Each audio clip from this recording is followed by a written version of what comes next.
práticas trabalhistas. Esse tema deste ano, nós estamos tratando sobre relações de trabalho saudáveis. A partir desse momento, então, nós estamos tendo a gravação também.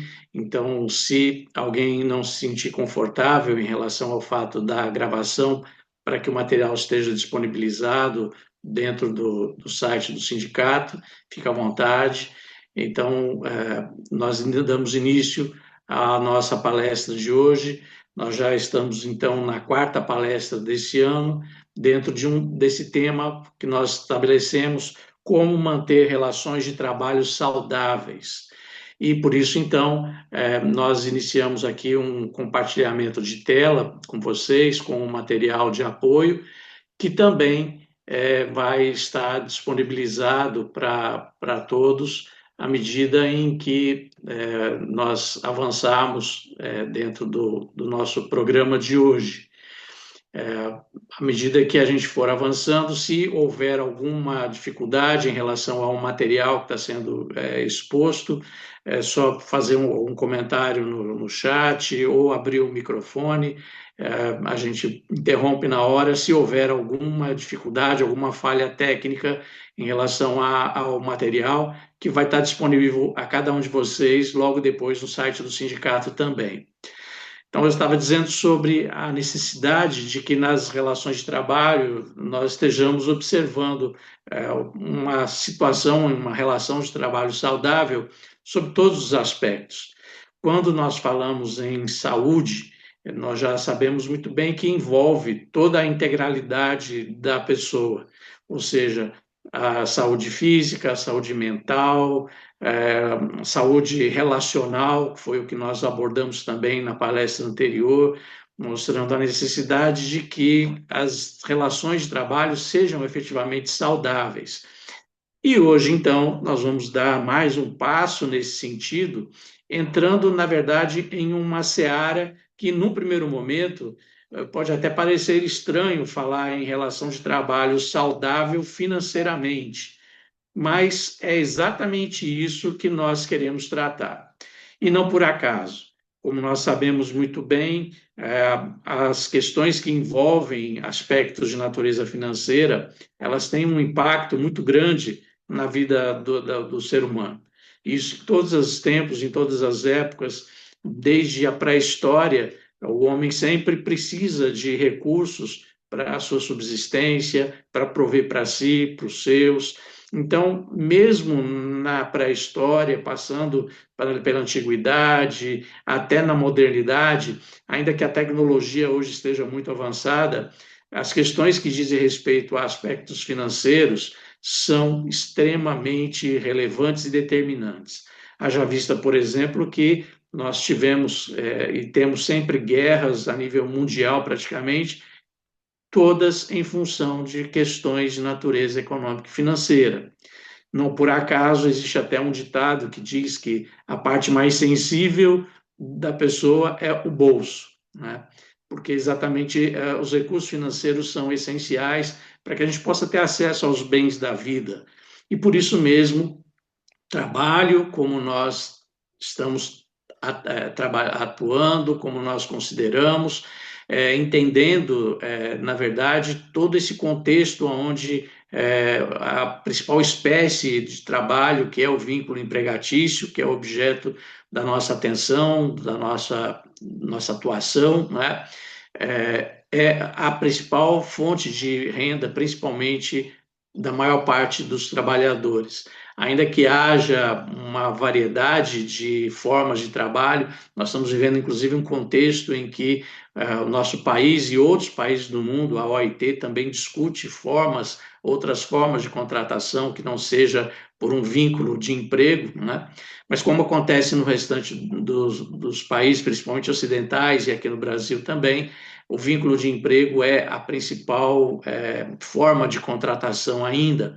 Passamos por um momento de questionamentos, de revisão de marcos legais que envolvem a possibilidade de pejotização, que envolve a possibilidade de terceirização, trabalhos com tecnologias, plataformas, mas ainda a questão do vínculo de emprego é o mais prevalente, ainda que precise efetivamente de uma revisão.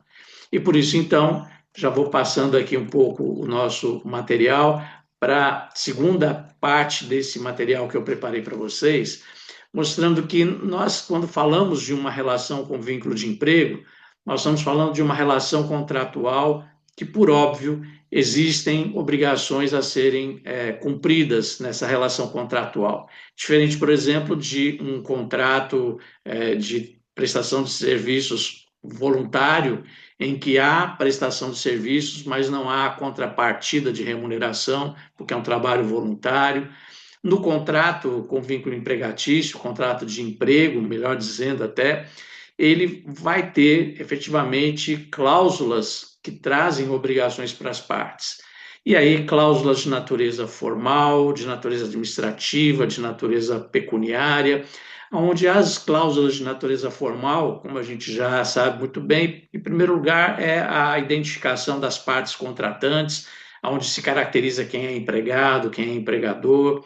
Nós temos já um contexto legal bastante desenvolvido no nosso país, a partir principalmente da Lei Geral de Proteção de Dados, caracterizando a forma como as pessoas se identificam, seu nome, nome civil, nome social, dados de documentos que vão individualizar a pessoa.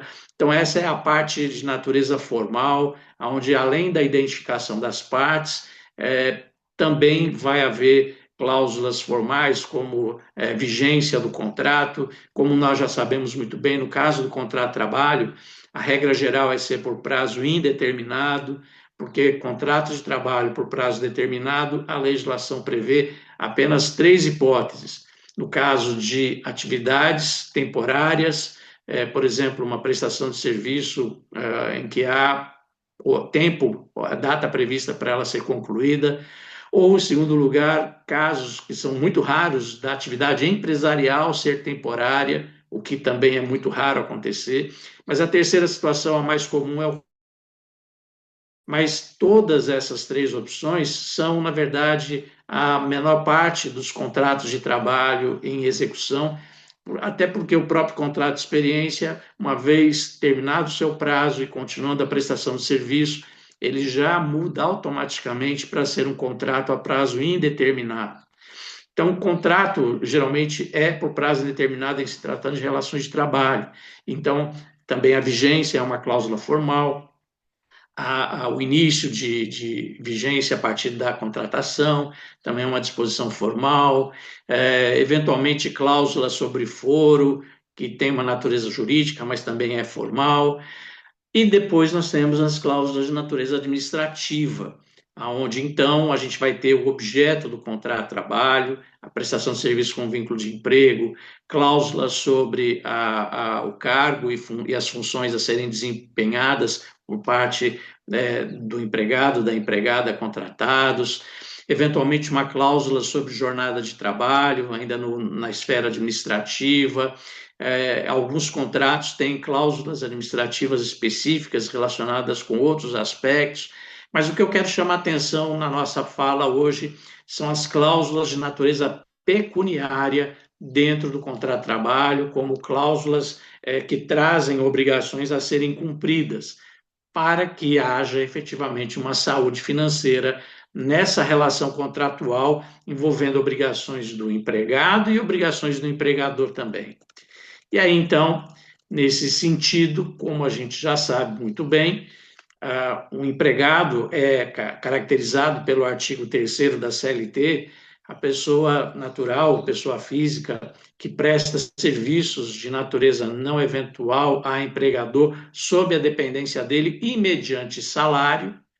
Por outro lado, a outra parte do contrato, que é o empregador, artigo 2º da CLT, é quem contrata, dirige e assalaria ou remunera o empregado contratado. Então, quando o artigo 2º e o artigo 3º da CLT falam em assalariar mediante salário, está falando sobre remuneração. E isso porque, como eu coloquei nesse material agora, na terceira lâmina do que eu estou apresentando para vocês, remuneração é gênero que comporta várias espécies, onde a principal delas é o salário, mas não a única.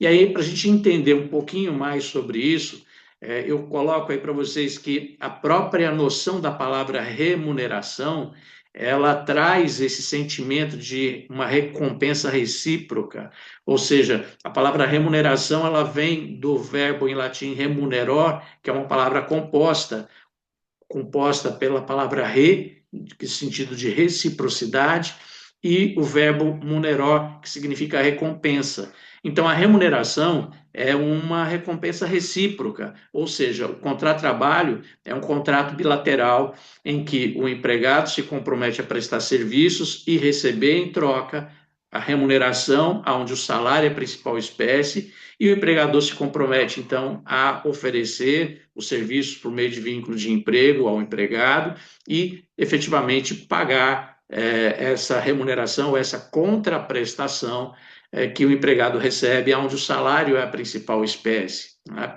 Então, em relação ao salário, nós sabemos muito bem que, por óbvio, por força de disposição constitucional, artigo 7º, inciso 4º da Constituição Federal, o salário mínimo é nacionalmente unificado, ainda que existam algumas situações que tenham um salário legal diferente do salário mínimo, mas sempre acima dele, nunca menor do que ele, né?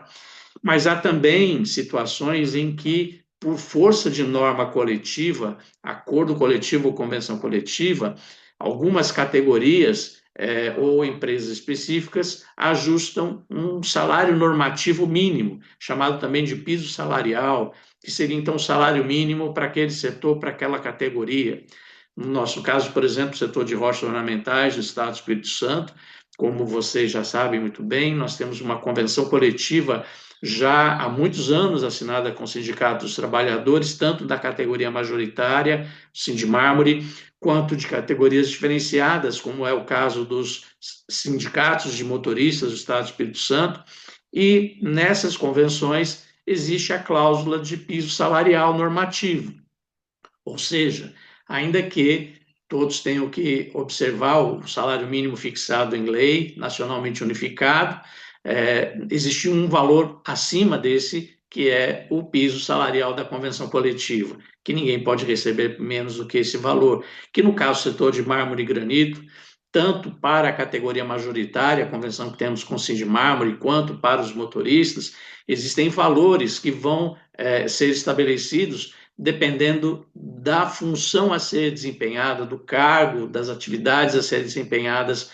pelo empregado, quer seja da área da indústria, quer seja motorista de transporte de cargas ou eventualmente até de passageiros em relação ao veículo que o motorista foi contratado para conduzir, no caso da convenção dos motoristas, pelo peso do veículo, né, como todos já sabemos.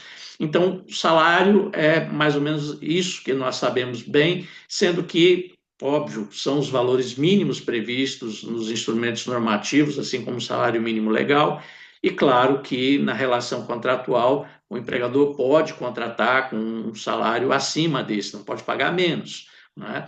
Então, pagar um valor maior e, obviamente, que esse salário deverá estar previsto na cláusula contratual do contrato de trabalho, uma cláusula obrigatória, que vai ter que constar também nas anotações da carteira de trabalho, ainda que digital hoje em dia, nas informações aos órgãos públicos em relação ao salário contratado, chamado de salário base, salário contratual, salário de referência, né?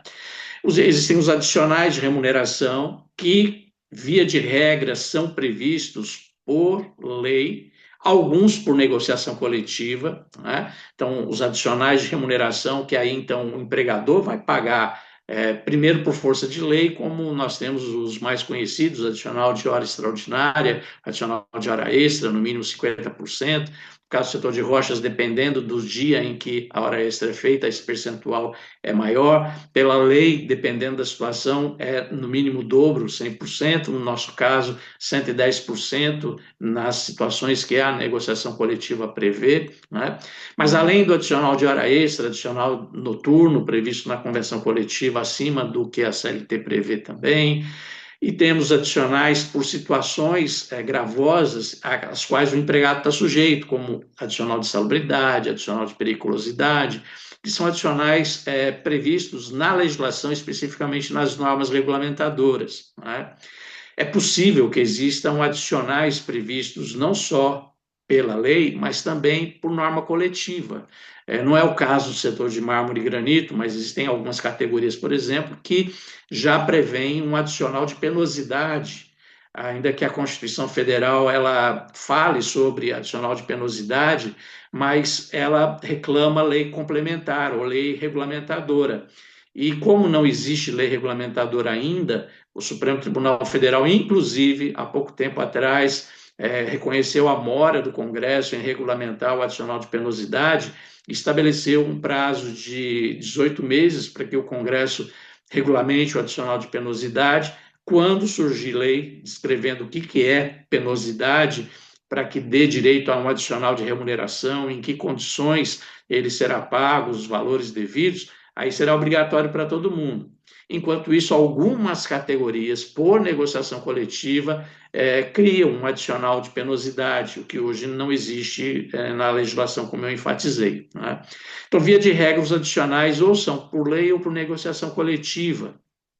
É possível haver um adicional voluntariamente acordado no contrato de trabalho? É possível. Vou dar um exemplo para vocês. É possível, por exemplo, que o empregado ajuste um adicional que seria, por exemplo, uma gratificação em face de uma particularidade na função exercida. E essa gratificação seria um adicional, ela estaria adicionando a remuneração do empregado, né? Então, os adicionais são basicamente isso. Agora, além do salário dos adicionais, tanto os legais quanto os convencionais e os contratuais, existem também benefícios.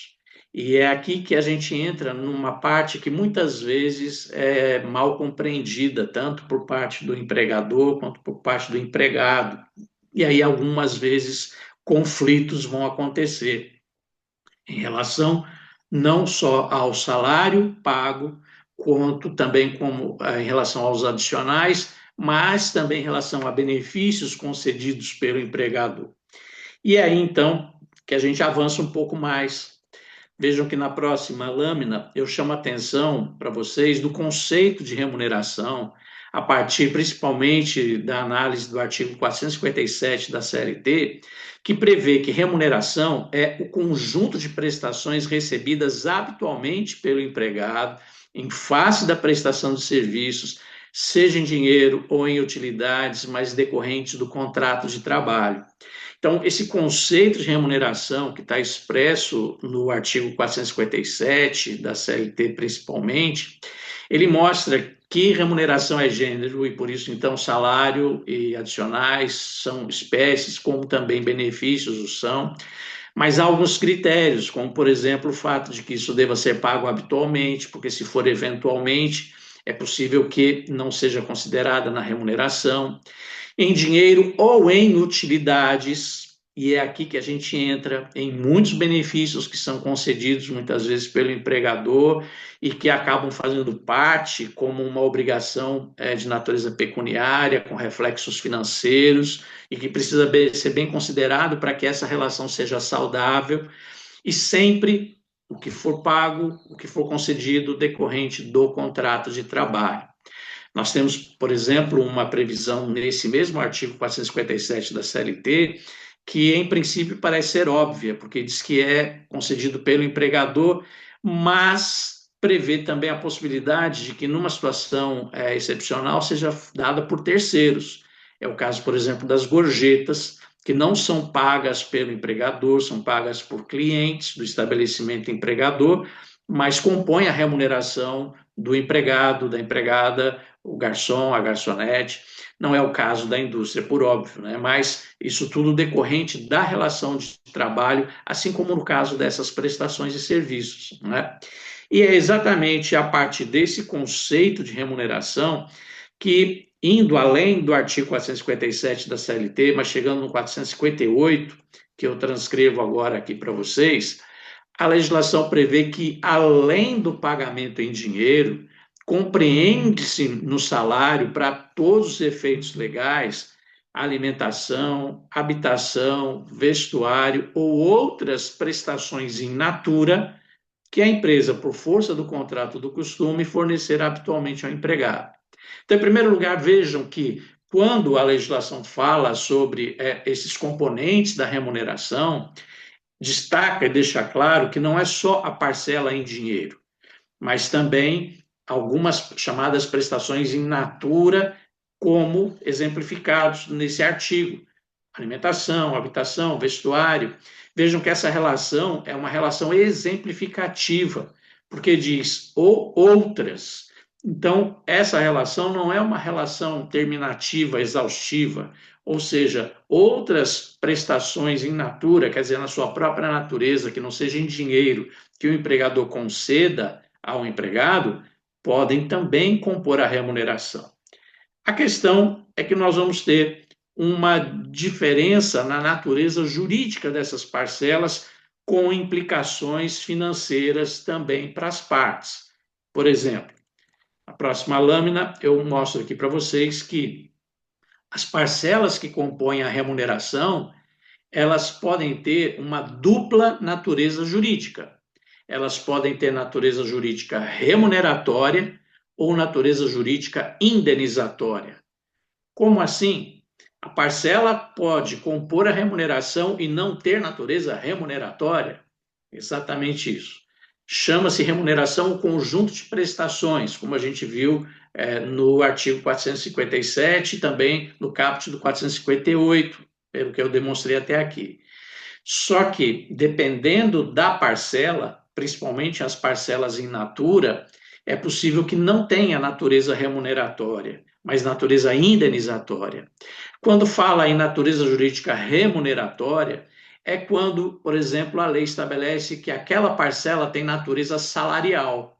Quando a lei fala assim, que tem natureza salarial ou não tem natureza salarial, na verdade está querendo dizer se tem natureza remuneratória ou não. Se não tem natureza remuneratória, terá natureza indenizatória. Qual a diferença entre natureza remuneratória e natureza indenizatória? A jurisprudência trabalhista já se consolidou a partir de súmulas do Supremo Tribunal do Tribunal Superior do Trabalho, principalmente, por exemplo, a súmula 367, que a gente vai reproduzir daqui a pouco para vocês, mostrando que se a parcela é concedida pelo trabalho, ela tem natureza salarial ou remuneratória. Agora, se a parcela é concedida para o trabalho, ela teria natureza indenizatória e não salarial ou remuneratória. Como assim? Se aquele benefício que o empregador dá é para viabilizar a própria prestação do serviço, então ele tem natureza indenizatória. Agora, se ele é dado como uma consequência da prestação de serviço ou como um prêmio, como uma retribuição da prestação de serviço, aí ele tem natureza salarial ou natureza remuneratória. Vamos ver exemplos disso? Esse mesmo artigo 458 da CLT, no parágrafo 2º, vai dizer que, para os efeitos previstos naquele artigo, não serão consideradas como salário as seguintes utilidades concedidas pelo empregador. Ou seja, quando diz que não serão consideradas salário, significa que tem natureza indenizatória e não natureza remuneratória. Vamos aos exemplos. Primeiro inciso desse parágrafo 2º do artigo 458.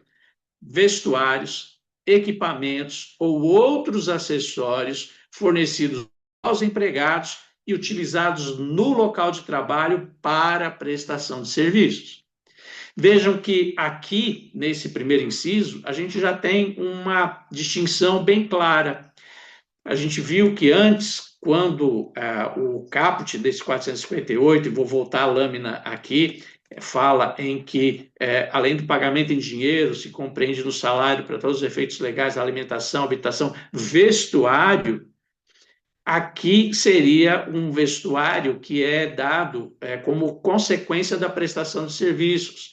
Por exemplo, no caso de uma atividade comercial, uma loja que venda roupas, então, se o empregado ou vendedora bater determinadas metas, recebe um prêmio de peças do estoque do estabelecimento empregador. Então, esse vestuário seria, sim, salário, natureza salarial, porque teria sido concedido esse vestuário pelo trabalho e não para o trabalho. Para o trabalho seria essa previsão do parágrafo 2º, inciso 1, quando diz que não é considerado salarial, não é considerado salário, tem natureza salarial remuneratória, o vestuário, assim como equipamentos e outros acessórios, quando são fornecidos pelo empregador para os empregados, para serem utilizados no local de trabalho para a prestação.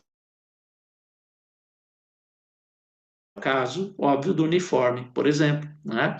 Então, o uniforme é vestuário, mas o uniforme, então, ele está enquadrado na exceção no parágrafo 2º, inciso 1, e não no caput do 458. Apesar de ser vestuário, mas o uniforme é um vestuário para viabilizar a prestação de serviço. É para a prestação de serviço. E sendo para a prestação de serviço, não tem natureza salarial ou remuneratória, tem natureza indenizatória. Vamos a outro exemplo. Agora, o inciso 2 do artigo 458, parágrafo 2º.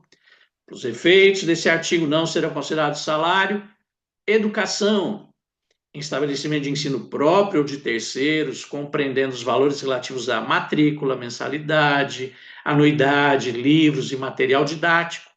Ou seja, tudo aquilo que o empregador quiser conceder na área da educação para os empregados, e via de regra em estabelecimento de terceiro, né, porque estabelecimento próprio seria se, por exemplo, o empregador já é uma instituição de ensino. Né? No caso da indústria, obviamente que não. Então, seria estabelecimento de terceiro, então concede bolsa de estudos, né? Pagando a matrícula, pagando mensalidade, anuidade, inclusive livros e material didático. A CLT diz que claramente essa despesa com educação ela não tem natureza salarial, remuneratória, tem natureza indenizatória. Tá? Próximo, nesse mesmo dispositivo, estamos aí no artigo 458, parágrafo 2º, agora inciso 3, também transporte destinado ao deslocamento para o trabalho e retorno, em percurso servido ou não para o transporte público, também isso não tem natureza salarial, mas natureza indenizatória, porque é para viabilizar a prestação de serviços. Então, não tem natureza salarial, esse recurso.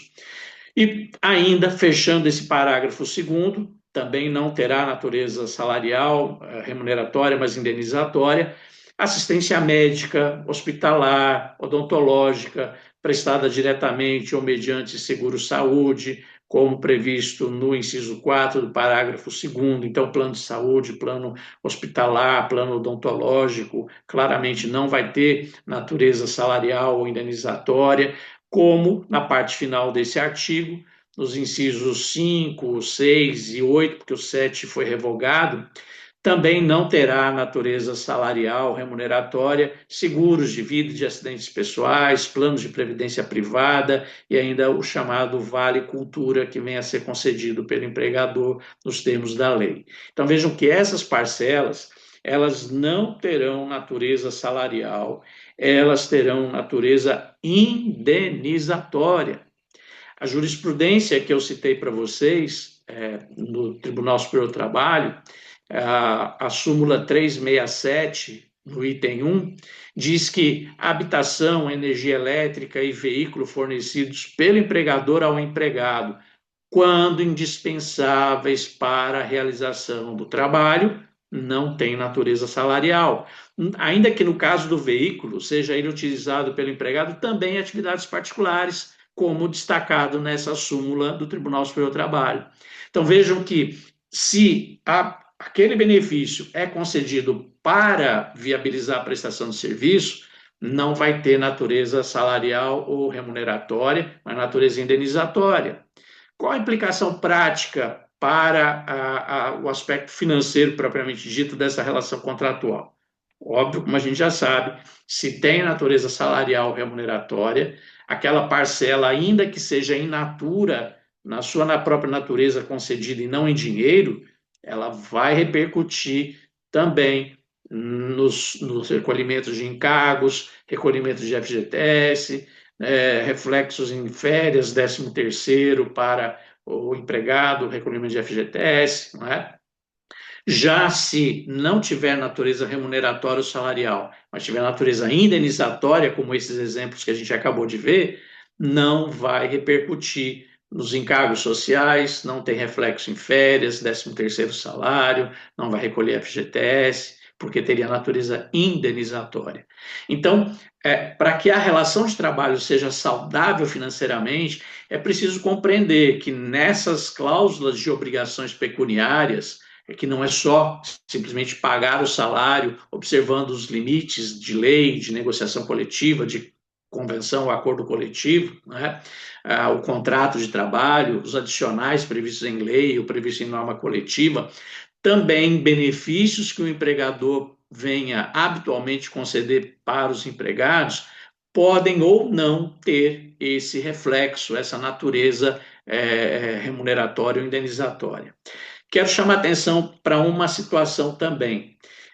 Vejam que quando o parágrafo 2º do artigo 458 fala sobre parcelas que não têm natureza salarial, começando lá pelo inciso 1º que eu mostrei para vocês, essa redação do parágrafo 2º do 458, ela não é uma relação exemplificativa, porque ela vai dizer que, para os efeitos previstos nesse artigo, não serão consideradas como salário as seguintes utilidades concedidas pelo empregador.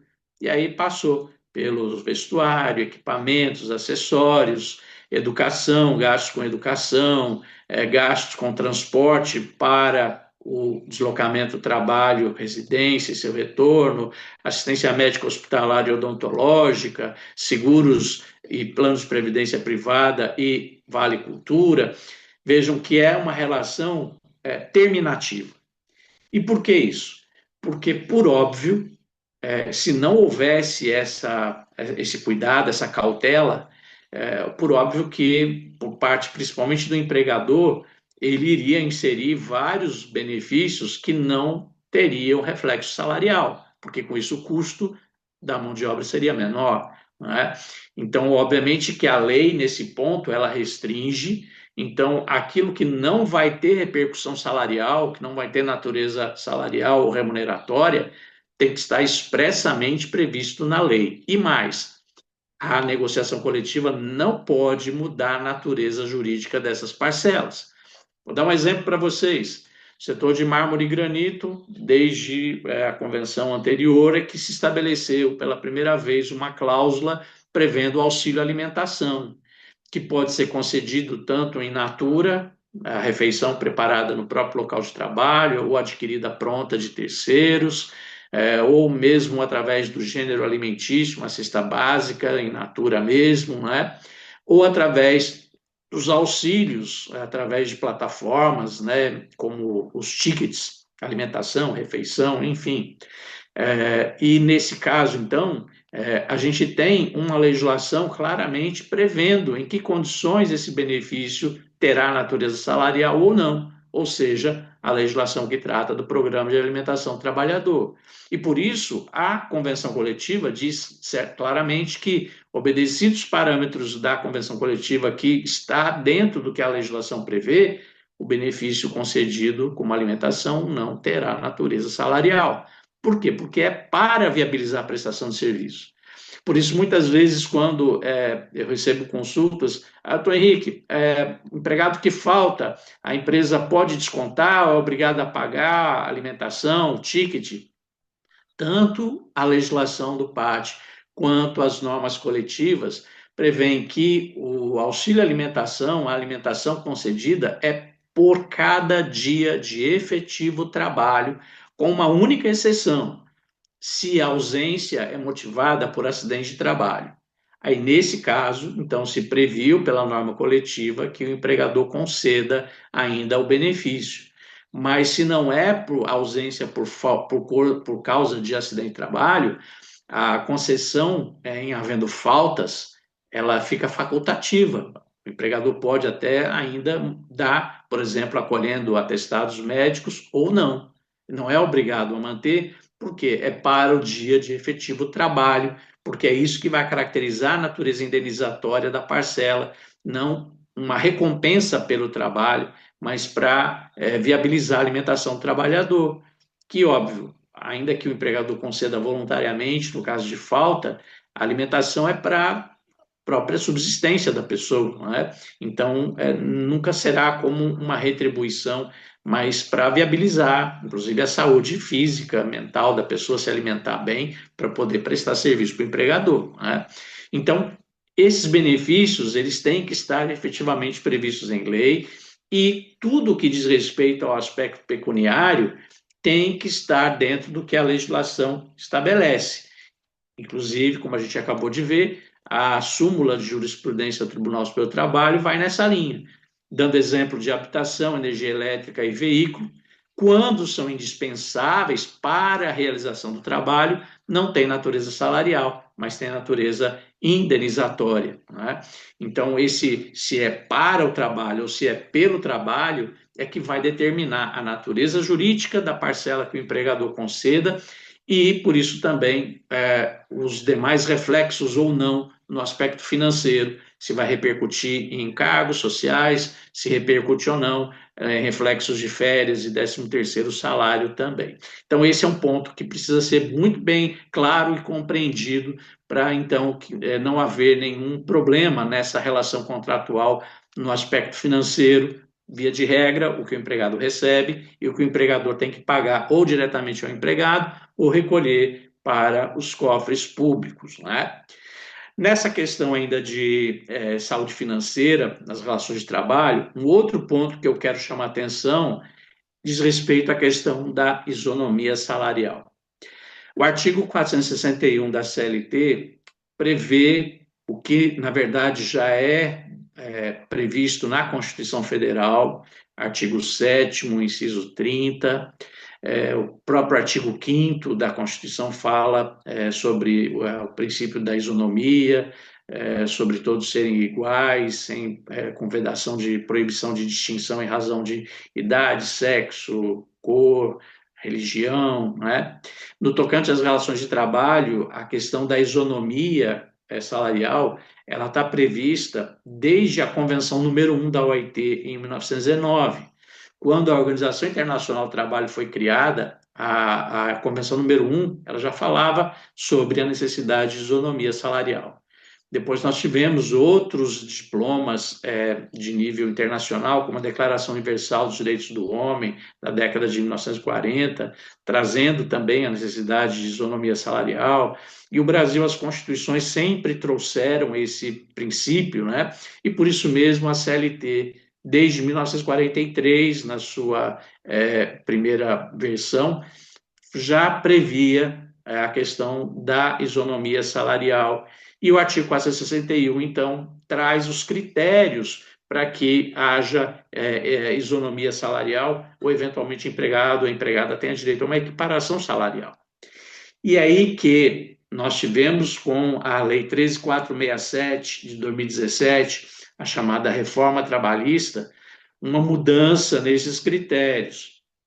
Muitas vezes, algumas pessoas acabam não se apercebendo sobre essas mudanças, e algumas são mais um pouquinho complexas e precisam ser bem compreendidas. O que a legislação fala agora, então, a partir da reforma trabalhista? Para que haja direito à isonomia salarial, é preciso que existam simultaneamente os critérios previstos nesse artigo. Em primeiro lugar, como eu chamo a atenção no material que eu apresento para vocês, identidade de funções, ou como diz o caput do 461, sendo idêntica à função. Por que eu estou enfatizando isso? Porque é identidade de função e não de cargo. Tem diferença? Sim, tem diferença. Muitas vezes as pessoas acabam misturando conceitos, cargos e funções. Muitos acham que é sinônimo, a mesma coisa. Não é a mesma coisa. O detalhe é que a definição desses termos não está na CLT, não está nem na legislação trabalhista. Na verdade, isso vem tanto do direito administrativo quanto de outra ciência, que é a administração de empresas, por exemplo, né? Estabelecendo que cargo é o título da ocupação, enquanto que a função é o conteúdo da ocupação. Então, o título da ocupação é o que se chama de cargo.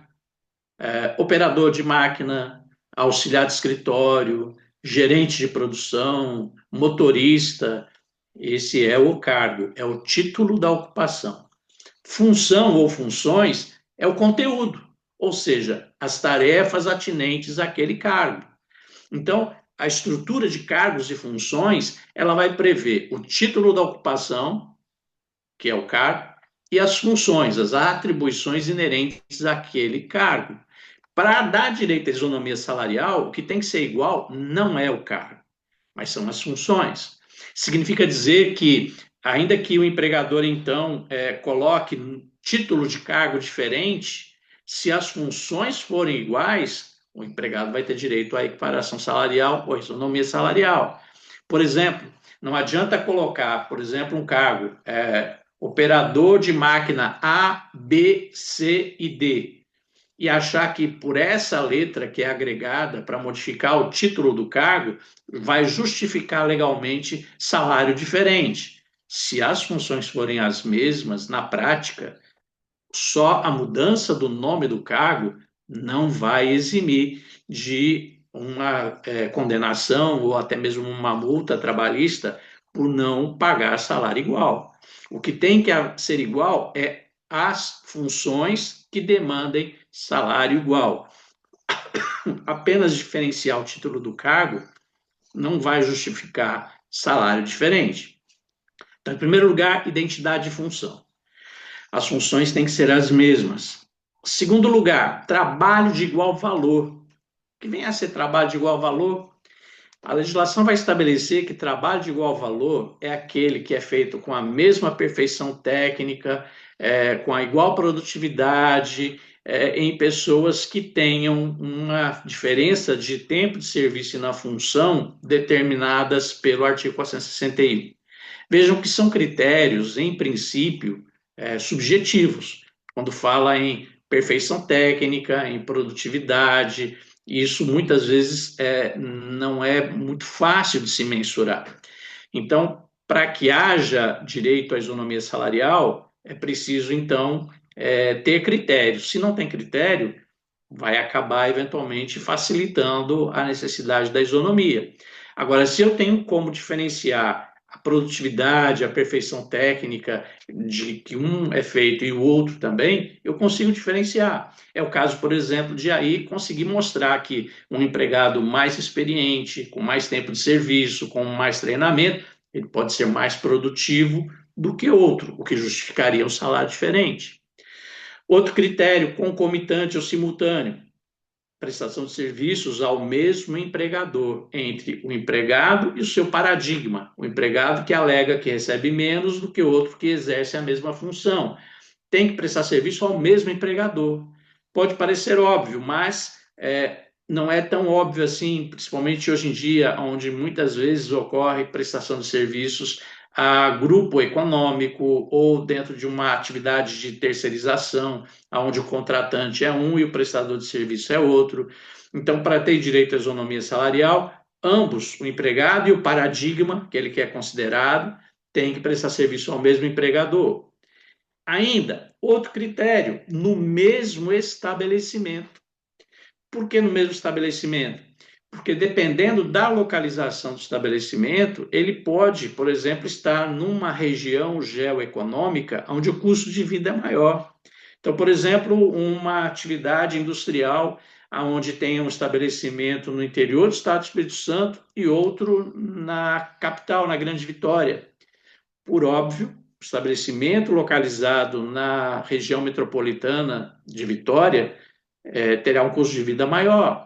Então, justificaria um salário maior para quem tem a mesma função, mas trabalha numa cidade no interior, por exemplo, que o custo de vida é menor.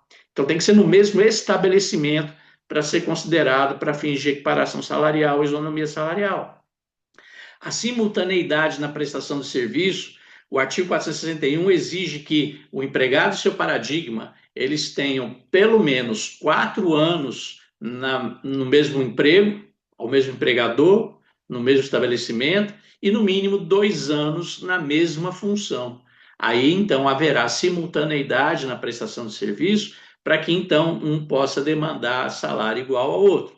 E, por fim, o último critério previsto no artigo 61 para a isonomia salarial é a inexistência de um quadro de carreiras ou de um plano de cargos e salários.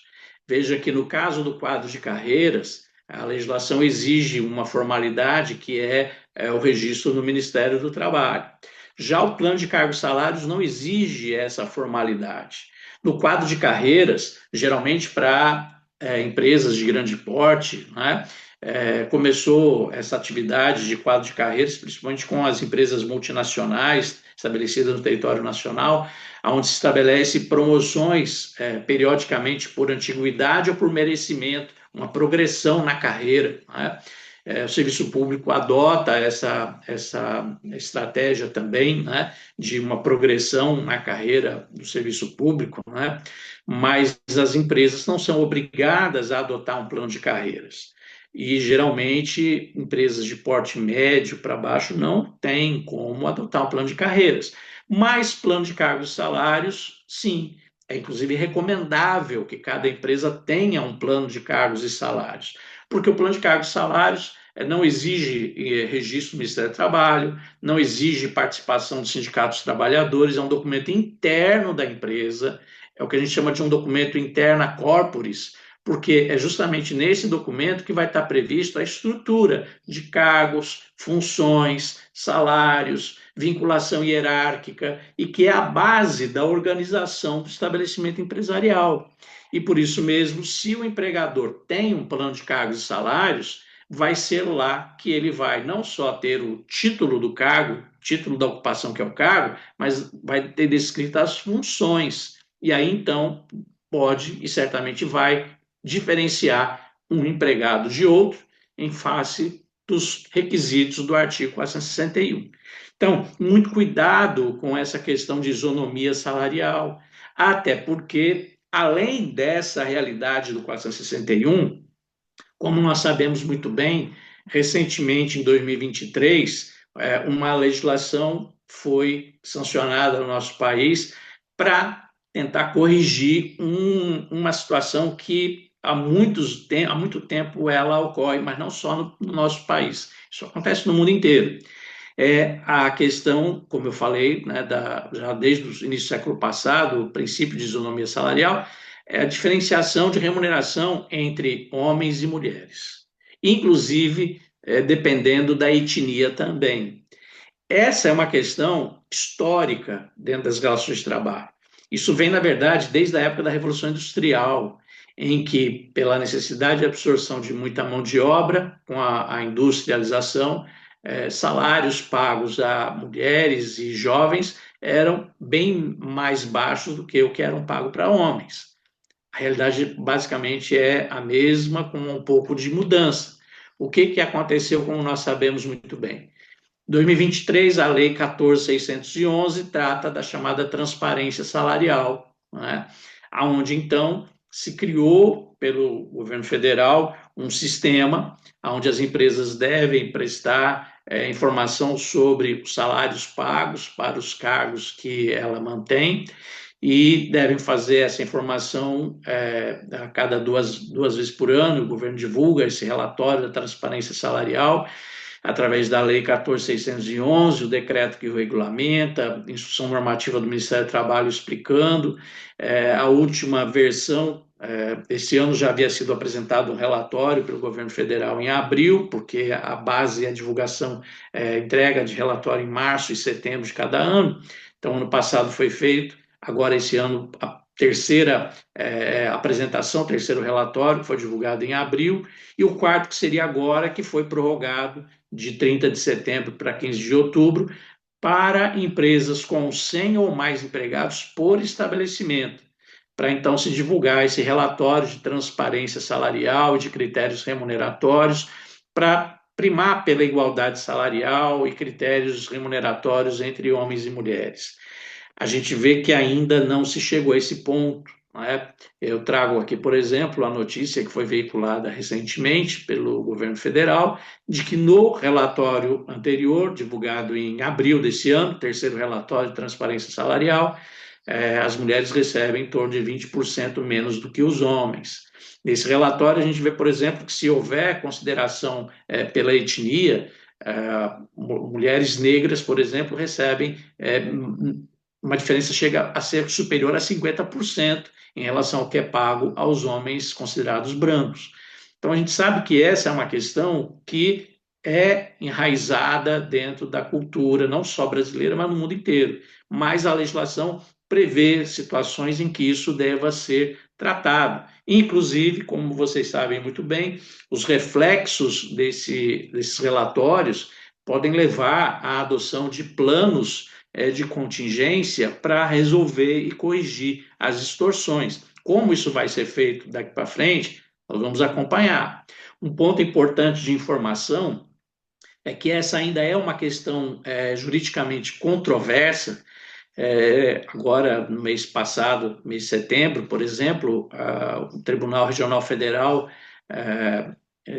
acatou uma decisão, um pedido da Federação das Indústrias de Minas Gerais para que empregadores da indústria mineira não sejam obrigados a fornecer essas informações salariais para o governo, alegando uma série de situações, como expor a situação salarial e outros riscos. Essa é uma decisão que ainda cabe recurso, o governo certamente recorreu dessa decisão, mas, em princípio, ela vale só para as indústrias do Estado de Minas Gerais. O ano passado, o Estado do Espírito Santo teve uma ação também nesse mesmo sentido, igual à ação que a Federação da Indústria de Minas Gerais ajuizou, mas aqui no Estado não foi dada a liminar e ainda não tem julgamento final. Então, as indústrias daqui do Estado do Espírito Santo ainda devem cumprir essa obrigação de informar dentro dos portais do governo federal em face da questão da transparência salarial, porque para aqui ainda não está suspensa essa exigibilidade, né? Mas chama atenção que apenas estabelecimentos com 100 ou mais empregados, não somam-se todos os empregados da empresa, é por estabelecimento. Agora, chegando ao final do nosso horário, para a gente abrir, inclusive, para perguntas que vocês tenham, nessa questão de saúde financeira, da relação entre empregado e empregador, um último ponto que eu acho relevante trazer para a gente falar é a questão de descontos. Isso porque isso é realmente complexo, né? Vejam que a CLT, no artigo 462, ela prevê uma situação muito clara, de que ao empregador, é vedado efetuar qualquer desconto nos salários, salvo provenientes de adiantamento salarial, decorrentes de lei ou até de negociação coletiva. Mas tem um detalhe ainda, parágrafo 1º do artigo 462. Em caso de danos causados pelo empregado, esse desconto só pode ser feito, só é lícito, se essa possibilidade tiver sido expressamente acordada, por exemplo, uma cláusula no contrato de trabalho, ou na ocorrência de dolo do empregado. Então, se não estiver presentes esses requisitos, nem em caso de dano pode haver desconto. Então, o salário ele está submetido ao que a gente chama de princípio da intangibilidade. A Constituição Federal, no artigo 7º, inciso 10, diz, inclusive, que é crime a retenção dolosa do salário. Ou seja, desconto tem que ser feito nos estritos limites da lei, dentro do que a lei estabelece. No caso de descontos previstos em norma coletiva, se a legislação permite, tem que observar o que está previsto ali, né? Nós estamos, por exemplo, hoje vivendo uma situação de natureza jurídica que o Tribunal Superior do Trabalho está tentando pacificar a partir de uma decisão do Supremo Tribunal Federal, que é a questão das taxas, chamadas de taxas, né, porque são, na verdade, contribuições para sindicatos de categoria. Como vocês sabem, a Constituição Federal, ela prevê a contribuição sindical nos termos da lei. E a lei, em 2017, foi alterada para dizer que a contribuição sindical ela é devida daqueles empregados que autorizarem expressamente. Então, a contribuição sindical deixou de ser compulsória ela ser devida e o desconto ser obrigatório, né? Tem que haver autorização expressa do empregado para a contribuição sindical. E com isso, por óbvio, as receitas dos sindicatos elas caíram, despencaram, e outras formas de custeio eles passaram a procurar, inclusive a chamada contribuição ou taxa assistencial negocial. É o caso do setor de mármore e granito, que chamam de taxa negocial, mas é uma contribuição, né, de natureza negocial, assistencial, para custeio da negociação coletiva, porque a negociação coletiva ela não abrange só o associado, ela favorece quem é sócio e quem não é sócio. Por isso que o texto da taxa negocial, por exemplo, setor de mármore e granito, prevê que os associados são dispensados do custeio dessa taxa, exatamente porque o objetivo é remunerar pelo serviço prestado a toda a categoria. Mas o Supremo Tribunal Federal, que convalidou recentemente essa possibilidade, ressalva a possibilidade de oposição. E é isso que o Tribunal Superior do Trabalho está trabalhando, está prevendo hoje um critério. Foi feita uma audiência pública recentemente e eles vão então julgar em sede de recurso repetitivo de que forma que essa oposição pode ser feita. No caso do setor de mármore e granito, por exemplo, a gente já conseguiu superar essas questões já há algum tempo, prevendo que, nesse caso de desconto de taxa negocial, os empregados eles podem se opor por qualquer meio eficaz de comunicação. A gente tem visto situações em que alguns sindicatos exigem que a oposição seja feita lá no sindicato, com horários, e muitas vezes divulgam isso perto do prazo final para acabar, e a imprensa mostra empregados em longas filas para poder tentar exercer o direito de oposição para não ter o salário descontado para algo que ele não concorda, né? No setor de mármore, nós já conseguimos superar isso. A oposição pode ser feita a qualquer momento e por qualquer meio eficaz de comunicação. O empregado faz perante o sindicato e não perante a empresa, porque muitas vezes, quando a empresa recebia isso, encaminhava, dava então a entender de que havia uma pressão para que o empregado não contribuísse para o seu sindicato, o que se caracteriza numa prática antissindical. Então, por isso é que a oposição tem que ser feita pelo empregado, lá perante o seu sindicato, e o empregado comprovar perante o empregador que fez essa oposição, e a partir daí, então, o desconto não é feito. Então, muito cuidado com a questão de descontos feitos no salário do empregado, porque a gente sabe que isso, via de regra, vai trazer problema. Então, chegando aí ao final da nossa exposição, cuidado ou cuidando da saúde financeira para manter relações de trabalho saudáveis faz parte. Não é só cuidar da saúde física, mental, cuidar para não ter bullying na relação de trabalho, essa história toda, também a saúde financeira, né? Principalmente nesse tocante a situações de natureza obrigatória, cláusulas pecuniárias de natureza obrigatória, legal, ou convencional, ou contratual, reflexo de parcelas que o empregador pague, isso tudo tem que ser feito nos termos da lei. Se tem direito à equiparação, cuidado, porque senão o empregado vai ajuizar depois uma ação pedindo isonomia salarial. Se for necessário ainda estar divulgando, né, ao governo federal dentro dos critérios estabelecidos para a transparência salarial, e se depois for preciso fazer as adequações para poder tentar evitar essas distorções de salários diferentes para funções iguais, né? Eu termino sempre, né, com essa fala de Salomão, o provérbio de Salomão: alegria faz bem à saúde, estar sempre triste é morrer aos poucos. Então, a saúde é fundamental e a saúde financeira não é diferente, tá? Então, eu agradeço a vocês por esse tempo. Os meus dados de contatos vocês já têm, e-mail, telefone, e esse material, como eu disse para vocês, ele estará disponível para vocês, como sempre está os demais. E agora me coloco à disposição, se vocês tem alguma dúvida, alguma pergunta, tanto sobre esse tema, como se querem aproveitar para fazer perguntas sobre algum outro tema, aproveitando a oportunidade, abrir o microfone, o vídeo, se quiser fazer a pergunta assim, se quiser usar o chat também pode, a gente vai acompanhando aqui para saber se tem alguma pergunta para a gente poder finalizar hoje. Alguma dúvida, gente? Alguma pergunta?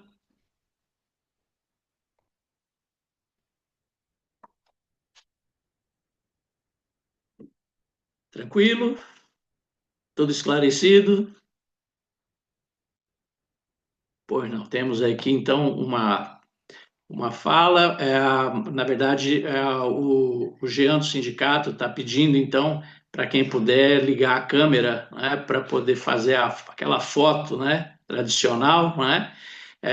Há aqui uma pergunta do Alcinei: em caso de fornecimento de plano de saúde sem desconto algum do funcionário, Alcinei, o plano de saúde, ele pode ser contributário ou não contributário, né? Então, quem vai estabelecer isso é a empresa, né? Não é porque não é contributário que muda a natureza jurídica. Então, observar qual é o critério utilizado, isso ser feito de forma muito transparente, os empregados terem ciência, se for contributário, qual é a parte que lhes cabe, se é não contributário, então, isso está também previsto. Então, a minha recomendação é deixe isso muito claro a partir da implementação do benefício, tá certo? E também cuidado, porque, na verdade, nesse caso, são considerados adiantamentos, né? Então, muito cuidado em acompanhar isso, tem que ter muito bom senso em relação a situações excepcionais, porque diz respeito a questões de saúde e, às vezes, também acaba extrapolando limites, né? A legislação estabelece que o empregado deva receber, no mínimo, 30% em dinheiro, né? Então, tem que ter muito cuidado em relação a isso. A Maria Gessanã também perguntando, né, se é permitida a compensação do feriado de um mês posterior, sem fazer acordo com o Sindimármore. Por exemplo, o feriado agora, do dia 20 de novembro próximo, Dia da Consciência Negra, trabalhar para folgar em 26 de dezembro. Olha só, Jassa, a legislação, ela estabelece que a compensação dentro do próprio mês, artigo 59 da CLT, pode ser feito por acordo individual, parágrafo 6º do artigo 59, mas se for dentro do próprio mês. Se não for dentro do próprio mês, aí tem que ser por acordo ou convenção coletiva. Então, se a empresa tem banco de horas, vai para o banco de horas. Se não tem banco de horas e não vai compensar dentro do próprio mês, aí tem que fazer um acordo coletivo, ou nas situações em que a convenção coletiva, se tiver cláusula prevendo essa possibilidade. No caso do setor de mármore e granito, então poderia implantar banco de horas nos termos da convenção coletiva, com os critérios da convenção coletiva, mas acordo individual da empresa diretamente com o empregado só se compensar dentro do próprio mês. Nessa situação aí, feriado em novembro e compensar em dezembro, não pode ser por acordo individual, não. Tranquilo? Alguma outra dúvida, gente? Alguma outra pergunta? Beleza? Show. Então, aí atendendo ao que Jean pediu, aqueles que puderem, por favor, abrir a câmera aí para a gente fazer o registro. E no mais, continuo à disposição de vocês por e-mail, por telefone, pelo Zap. Às vezes manda mensagem, a gente não tem como responder na hora, mas assim que der eu respondo para vocês. E até a próxima palestra, se Deus nos permitir. Tá certo? Jean, você comanda aí então? Tá certo? Muito obrigado, doutor Henrique. É, aproveito para avisar que o documento da apresentação da Anaprate já se encontra no site, né? E quem puder ligar a câmera, deixa eu ver aqui.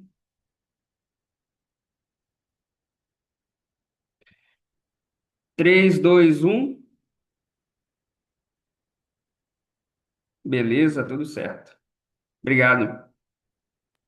Valeu, gente. Um abraço para todos, bom trabalho e até a próxima, se Deus quiser. Um abraço.